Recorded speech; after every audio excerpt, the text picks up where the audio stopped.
जय श्री राम मित्रों, आप सभी को नव वर्ष 2024 की हार्दिक शुभकामनाएं। नव वर्ष आपके लिए मंगलमय, धनवर्धक, स्वास्थ्यवर्धक रहे, ऐसी हम कामना करते हैं। मित्रों, आज हम इस वीडियो में चर्चा करेंगे धनु राशि के महानुभावों के देवगुरु बृहस्पति के मार्गी गोचर फल कथन के बारे में कि देवगुरु बृहस्पति कैसे आपके लिए देव स्वरूप ज्ञान रूपी भंडार व मंगल स्वरूपी दीपक के साथ सूर्य के प्रकाश से आपको साहस के साथ कर्म करवाते हुए कैसे आपके भीतर साहस की ऊर्जा का संचार करते हुए आपको अर्थ धर्म काम मोक्ष की ओर ले जाएंगे।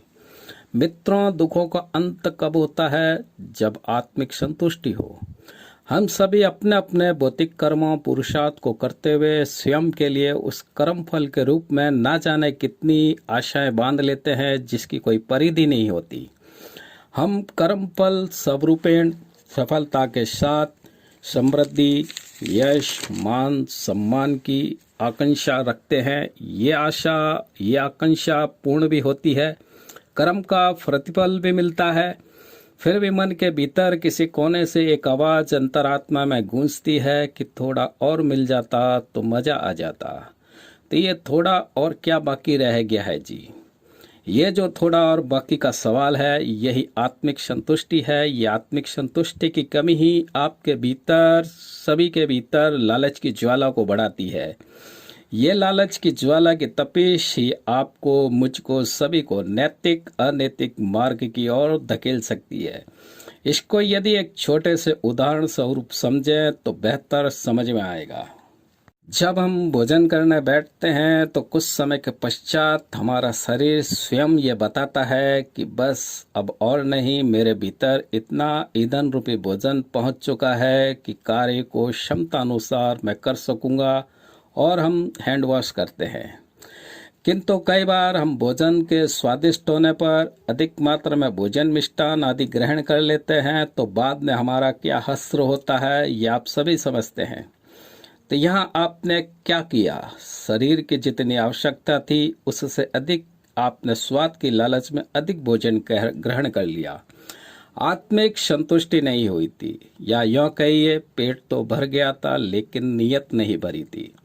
यही हाल बेहाल हम हमारे कर्म फल, आत्मिक संतुष्टि, असंतुष्टि के तालमेल से बैठाते हैं। किंतु धनु राशि के महानुभावों, ये जो 1 जनवरी 2024 के बाद का समय आपके लिए मार्गी गुरु एक नए संदेश, नए गुण, नए ज्ञान का प्रकाश लेकर के आया है। इस संदेश को ही आपको समझना है। धनु राशि के महानुभाव, आपकी चंद्र कुंडली में मार्गी गुरु का गोचर पंचम भावस्थ में है। वो आपके लिए एक नव संदेश, नव ऊष्मा, नव ऊर्जा का स्रोत बन करके आया है, जिसे आप इस वीडियो को बिना स्किप किए देखेंगे तो ही समझ पाएंगे। ये अलग बात है कि आपका गुरु ग्रह बलहीन हो तो शायद आप वीडियो को अधूरा छोड़ करके जाएंगे। ये है धनु राशि की चंद्र कुंडली 1 जनवरी 2024 की ग्रह गोचर स्थिति। इसको समझ लिया जाए। आपकी राशि के स्वामी हैं स्वयं देवगुरु बृहस्पति, पंचम भाव में गोचरस्थ हैं मेष राशि के अंतर्गत। ये पंचम भाव के कारक भी स्वयं बृहस्पति ही होते हैं, और पंचम भाव उच्च शिक्षा। अब ये शिक्षा सामाजिक, भौतिक, तकनीकी, गणित की, विज्ञान की व आध्यात्मिक भी हो सकती है। यहाँ पर बृहस्पति के पोजीशन पर डिपेंड होता है कि व्यक्ति चाहे अनपढ़ हो या पीएचडी होल्डर, लेकिन इसके भीतरी ज्ञान का पैमाना कितना है। पंचम भाव होता है संतान का, विशेषकर पुत्र संतान। पंचम भाव से देखते हैं पूर्व जन्म, आपकी यात्रा, अचानक लाभ और तंत्र मंत्र। धनु लगन के महानुभावों, बृहस्पति आपकी चंद्र कुंडली में द्वितीय त्रिकोण पंचम भाव में बैठ करके तृतीय त्रिकोण यानी भाग्य स्थान, नवम स्थान, जिससे कि धार्मिकता, दान, पुण्य कर्म, उपासना, संचित कर्म के साथ वर्तमान स्थिति और आपके आत्मिक बल, संघर्ष क्षमता का आंकलन, भक्तिभाव का जो कारक है, इसके साथ ही देवगुरु बृहस्पति प्रथम त्रिकोण अर्थात लगन भाव को भी यश, मान, व्यक्तित्व, विचार, मानसिकता का जो विचारने भाव है उसको दृष्टिगोचर कर रहे हैं। धनु राशि के महानुभाव, आपको अब यहाँ हम चर्चा नहीं, निर्देश देंगे जो कि आपको देवगुरु स्वयं कुंडली में दे रहे हैं। मित्रों, आपके ज्ञान का कभी हाश नहीं हो सकता, धन का हाश हो सकता है। यहाँ पर बृहस्पति आपको जीवन की यात्रा को अपने आत्मिक बल, आध्यात्मिक ऊर्जा के साथ आगे के मार्ग पर बढ़ने की और का संदेश दे रहे हैं। यदि इसके साथ आप बढ़ेंगे तो सफलता के शिखर पर आप पहुंच पाएंगे। मन तो आपका कह रहा है कि अब स्टार्टअप कहां से करें, कैसे करें, क्या करें। हो सकता है कि आप पिछले समय काल में गुरु चंडाल दोष से हताश व निराश हो चुके होंगे।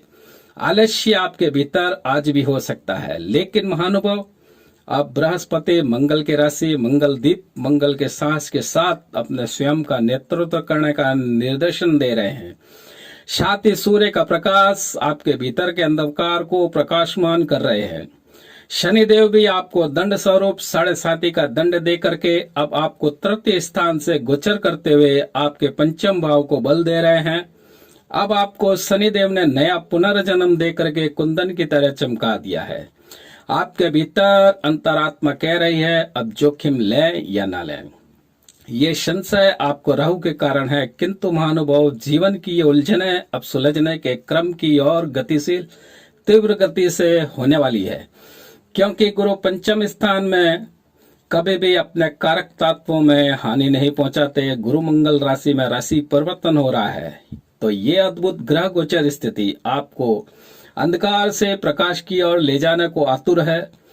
मंगल गुरु राशि परिवर्तन ज्ञान व ऊर्जा का प्रतिबिंब हो रहा है। भीतरी ज्ञान के द्वार अब खुल चुके हैं। अब आपको कई अवसर आएंगे। आप आत्मविश्वासी भी हैं। अब आपको समय को व्यतीत नहीं करना है, बल्कि 1 मई 2024 तक का समय काल का भरपूर उपयोग प्रबलतम वेग, आध्यात्मिक शक्ति व आत्मिक बल के साथ करेंगे तो गुरु अपनी पंचम, सप्तम, नवम अमृतमय वर्षा दृष्टि से आपको फलस्वरूप वो फसल देंगे जिसकी आपने कभी कल्पना की होगी, क्योंकि गुरु लाभ भाव पर सीधी अमृतमय दृष्टि की वर्षा कर रहे हैं। अब मन के भीतर की व्यवस्था को शालीनता के साथ क्रियान्वित करें। आपके स्वयं के भीतरी ज्ञान, भीतरी चेतना, स्वयं का आत्मबल आपके व्यक्तित्व में वृद्धि करते हुए आपको ये बृहस्पति लगन भाव के यश, मान, सम्मान, प्रतिष्ठा के शिखर पर ले जा करके आपके भीतर अब एक नई आत्म संतुष्टि का भाव पैदा करेंगे। जब आप कहेंगे बस अब और नहीं, यही होगी आपकी आत्मिक संतुष्टि। तो ये वो चर्चा थी जिसमें धनु राशि व लगन के जातकों को ये समझाया गया है कि देव गुरु बृहस्पति आपसे क्या कर्म करवाना चाहते हैं। मित्रों, जोखिम तो हर इंसान लेता है, चाहे गरीब हो या धनवान, किंतु सफल तो वही होता है जिसको सही मार्गदर्शन मिल जाए और साथ ही ग्रह स्थिति भी उसके अनुकूल मिल जाए। तब वह जोखिम का फल लाभ में बदलता है और दुनिया कहती है क्या किस्मत पाई है बंदे ने। धनु राशि के महानुभावों, बस इतना ही मुझे आपको समझाना था। आशा है आप इस चर्चा से संतुष्ट होंगे। अंत में अपनी वाणी को यहीं विराम देने से पूर्व आप सभी से निवेदन करना चाहूंगा कि आप हमारे चैनल को सब्सक्राइब करें, बेल बटन को अवश्य दबाइए ताकि हमारे नए वीडियो के नोटिफिकेशन आपके मोबाइल तक पहुंच सके। जय श्री राम।